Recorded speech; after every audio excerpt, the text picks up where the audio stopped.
21, death and life are in the power of the tongue. Amen? Let's pray.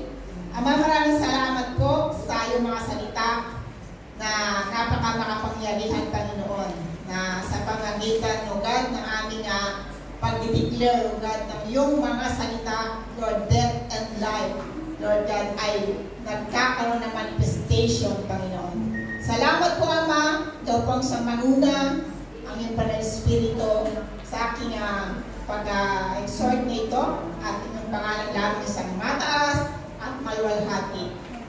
Sa pangalan ni Jesus, ang lahat ay magsabi ng Amen. Amen. Amen. So, death and life are in the power of the tongue. Kaya nga po, merong power and authority yung ating mga dinideclare, yung ating lumalabas sa bibig. So, gaano ba natin ina-apply ito sa ating mga pang-araw-araw na buhay?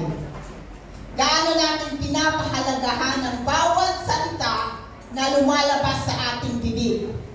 Lalo na po kapag dumating tayo sa mga problema, mga persecution, o mga nararanasan natin mga sakit, karamdaman, o mga discouragement sa buhay.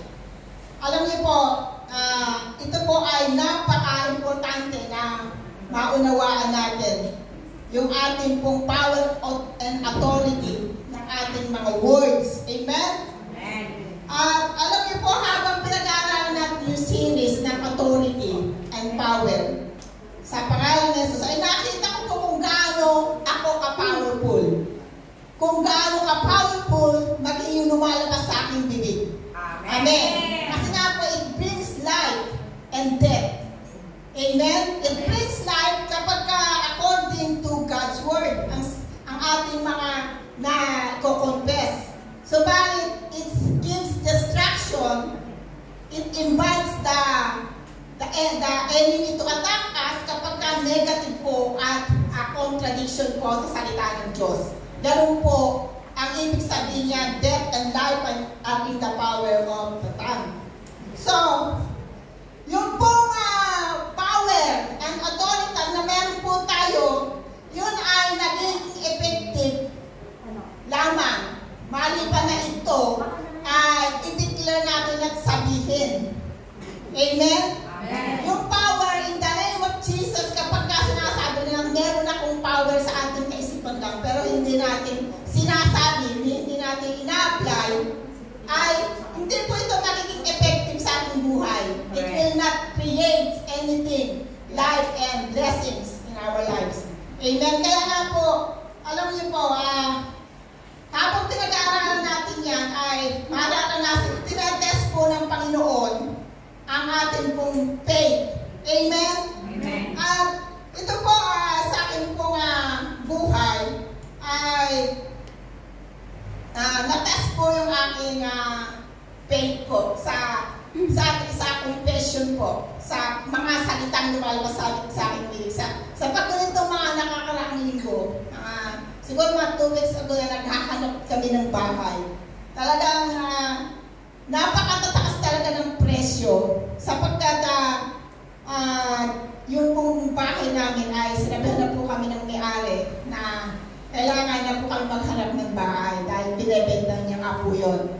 So, at hanap kami ng hanap talaga, napakamahal po talaga ng presyo na para bang hindi namin kayang i-afford sapagkat 2 rooms pa lang ay 1.6 na, 1.8 ganyan. At yung mga mas mababa pa doon is para bang yung mga kwarto hindi ka makahinga sa sobrang liit.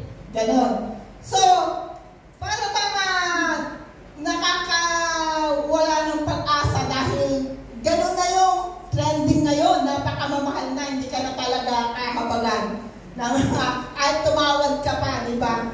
Hindi talaga, ganun talaga yung presyo ngayon. Kaya nga, kung sa buhay na ito talaga, magbabase tayo sa ating mga kaisipan at magbabase tayo sa ating mga emosyon, nakaka-stress. Pero, sinabi sa akin ng Holy Spirit, you have power and authority. Amen? Amen. Your words have power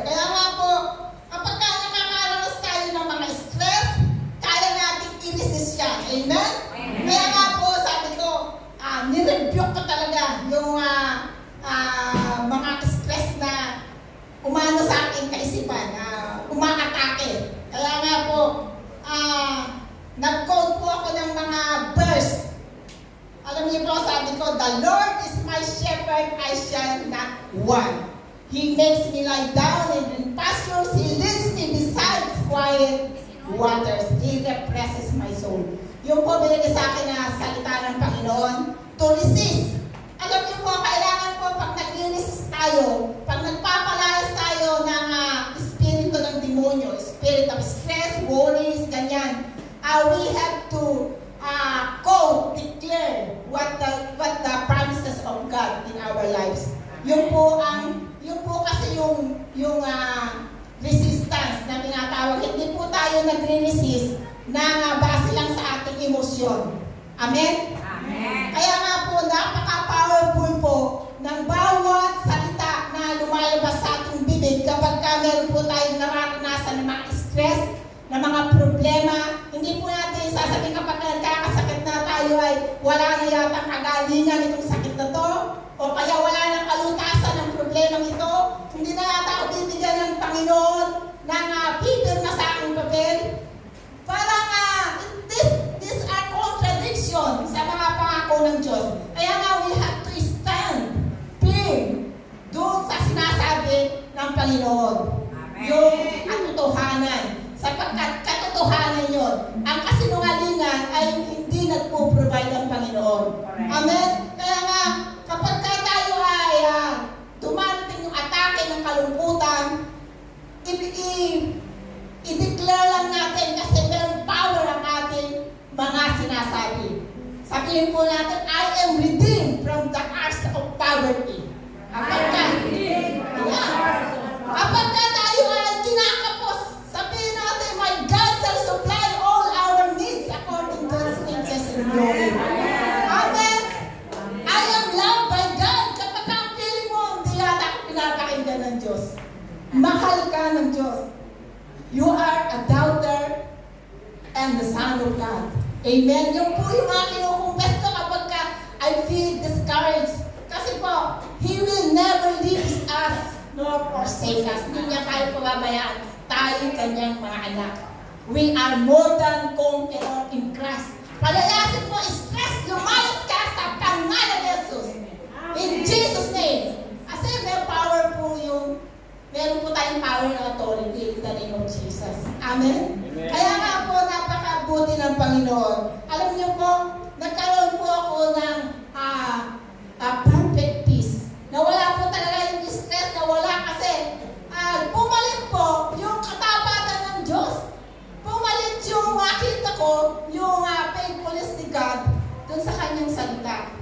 Na hindi, siyempre pag sinasabi mo na, I am the daughter of God, He will never leave me nor forsake me. Ay, nagmamanifest yun. May power nga eh. Na kumikilos sa buhay natin. Kaya we have to declare. Kailangan natin sabihin. Hindi po yung napakinggan nga natin ngayong linggo, bukas wala na o mamaya nalimutan na. We have to apply it in our lives. Amen? Amen. Alam niyo po ba na we are not ordinary human. Hindi po tayo pangkaraniwang tao lang. The Lord is with us. The Spirit of the Lord lives in us. Amen? Amen? Amen. Ang banal na Espiritu, tayo yung templo. Templo tayo ng Diyos. Kaya nga, ang tao, spirit, soul, and body. At yung spirit natin, the Holy Spirit is joined. Sabi doon sa Romans na 8:16 na ito, naging isa tayo. Nag-join yung spirit natin tsaka yung Holy Spirit. Kaya tayo, alam niyo po na hindi po tayo pure na human lang. 1/3 ng ating buhay Diyos. Amen? Amen. Spirit, soul, and body in our spirit. Andiyan ang Panginoon. Amen?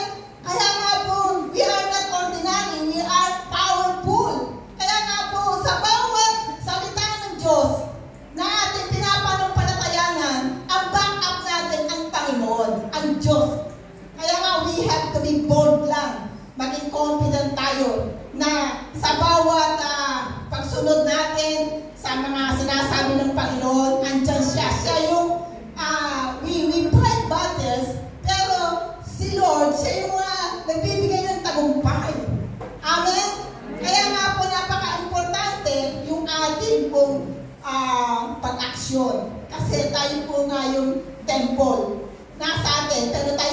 gamitin. To conquer o to spread yung lumawak pa ang kingdom ng God dito sa mundo. Amen? Kasi nga po, si Jesus Christ, when He was tempted sa Matthew chapter 4, ay kinote niya po ang scriptures. Di ba? Sabi niya, sabi ni Satanas, tinetem siya na siya ay fasting. Pero sabi ng Panginoon, hindi lamang sa tinapay nabubuhay ang tao, kundi sa bawat salita na namumutawid sa kanyang bibig. Kaya nga po, yung nag-stand ang Panginoon sa Word of God. Nag-stand siya. Amen? So, niresist niya ang devil through speaking the scriptures. Through speaking the will of God. Amen? Sa pagsasalita natin ng mga salita ng Diyos, lumalayas po ang kaaway. Lumayas po ba si Satan? Amen. Lumayas po. Bakit po? Kasi alam din na Satan na kung ikaw ay nananampalataya ba o nag-i-stand sa Word of God. Alam ni Satan yan. Amen? Kaya nga kung si Kristo, nagtagumpay siya, umalis si Satan kasi alam ni Satan na nag-i-stand siya sa Word of God, nananampalataya siya. Ganon din po sa atin. Iiwanan ka ng mga pag-aalala, iiwanan ka ng discouragement, iiwanan ka ng mga problema kapag nag-stand ka sa salita ng Diyos. Sapagkat ang salita ng Diyos ay makapangyarihan. Sabi sa Isaiah 55:11, hindi babalik sa Diyos ang kanyang mga salita nang walang mangyayari, kundi ito ay kanyang tutuparin according to its mission. Kung ano yung pagkapadala niya ng Word of God sa iyo, mga pangako niya sa atin, tutuparin ng Diyos. Amen? Kaya nga po, yung power and authority sa ating mga salita, alalahanin po natin. Let us yung i-meditate natin ano ba yung lumalabas sa aking bibig. Araw-araw, sa bawat sitwasyon. May problema man o wala, napaka-importante po. It brings life. It brings death. Dalawang bagay lang po. Amen? So, piliin po natin yung pinakamabuti, yung life. Let us speak life to our lives. Amen? Amen. Amen. Yun lang po.